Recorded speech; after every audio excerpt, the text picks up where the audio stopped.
All right, so we're going to apply the first derivative test to number 33, which is going to have a discontinuity. So this graph has a discontinuity at -1, because if I set the denominator equal to 0, I get -1. All right, so I'm going to rewrite this function first. So I have the top, and I'm going to pull up the bottom with a -1 exponent. Okay. The derivative of the first guy, because this is the product rule, is 2x minus 2. The derivative of the second guy is -1, x plus 1 to the -2. The derivative on the inside is 1. All right, so my first derivative is derivative of the first times the second plus the derivative of the second times the first. So I'm just going to pull that negative in front there to put it with this.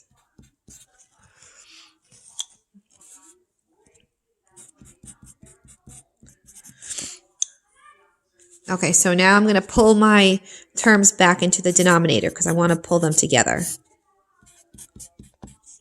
So the x plus 1 goes down, becomes positive.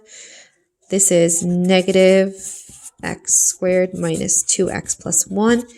And the x plus 1 quantity squared goes down and becomes positive. All right, so the second fraction only has 1x plus 1. I'm sorry, the first fraction only has 1x plus 1, so it needs another one to get a common denominator. All right, so I need to work on this a little bit. So I'm going to multiply this out. So I have 2x² minus 2x. 2x² minus 2x plus 2x minus 2. And then over here I have minus x² plus 2x minus 1. This is just the top right now. So I have 2x² minus x, which is x². I have -2x, positive 2x, and positive 2x, which gives me 2x. And I have -1 and -2, which gives me -3. That's the top. This is the bottom. X plus 1 quantity squared. All right, I'm taking my first derivative, and I'm setting it equal to 0. Putting this guy over 1, the whole denominator drops off, so I have 0 equals x² plus 2x minus 3. So my critical numbers are, after I factor this, -3 and positive 1. All right.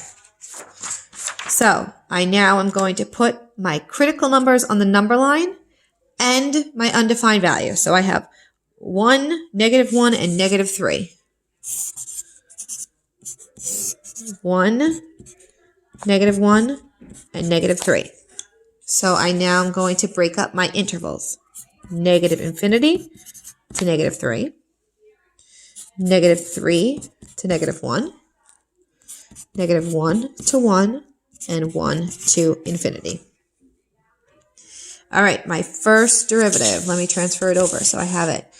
First derivative is x² plus 2x minus 3 over x plus 1 quantity squared.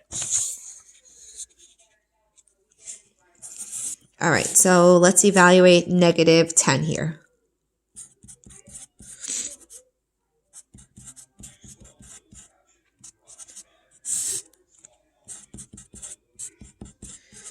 All right, positive 100 minus 20 minus 3 is positive over positive, which means I am increasing on this side of the graph. All right, I got to do -2 here.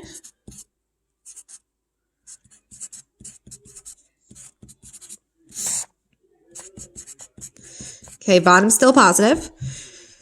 And the top is positive 4 minus 3, which is negative. So negative divided by positive is negative, which means I'm decreasing. All right, 0, 0 squared plus 2 times 0 minus 3 over 0 plus 1 squared. Top is negative, bottom is positive. Whole thing is negative, which means my function is decreasing. All right, and then lastly, I'm going to plug in 10. 10 squared plus 2 times 10 minus 3 over 10 plus 1 squared. All right, I got a positive number on top, a positive number on bottom, which means whole thing is positive, which means I'm increasing. All right, now be careful with this. So remember that x equals, which one was my asymptote? X equals -1 was my asymptote. So over here, I'm not going to have a minimum or a maximum. It doesn't matter though, because I don't have a change in direction. Here I have increasing to decreasing, which gives me a relative max. And here I have decreasing to increasing, which gives me a relative minimum. So I'm plugging in 1 and -3 into the original function. All right, let's rewrite that guy. F of x is equal to x squared minus 2x plus 1 over x plus 1. That's the original function. All right, -3 is going in.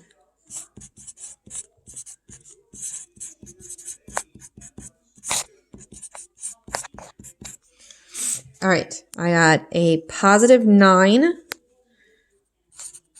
and then plus 6 plus 1 on the top. And on the bottom, I have -3 and 2, which is -2. So I have 16 over -2. 16 over -2 is -8. So my relative maximum is -3, -8. All right, now I'm going to plug in 1. 1 squared minus 2 times 1 plus 1 over 1 plus 1.